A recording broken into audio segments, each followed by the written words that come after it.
నిన్ను తనకు స్వకీయ జనముగా ఏర్పరచుకునెను. ద్వితీయోపదేశకాండము 7వ అధ్యాయము 6వ వచనం.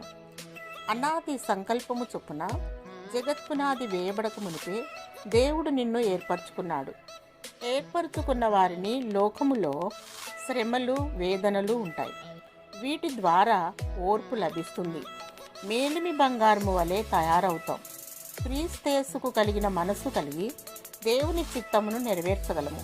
అవమానములు, ఆటంకములు, ఓటములు, వ్యతిరేకములు కలుగుతాయి. గొర్రెపిల్ల జీవగ్రంథమందు పేరు లిఖించబడినవారు మధ్యాకాశమునకు ప్రభువైన యేసు క్రీస్తు తన వధువు కొరకు వచ్చినప్పుడు కనురెప్పపాటున ఎత్తబడతారు.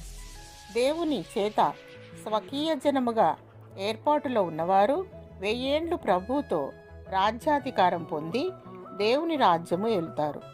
నిన్ను నీవు తగ్గించుకునుము, ఓర్చుకొనుము, భరించుము, అంతము వరకు సహించుము.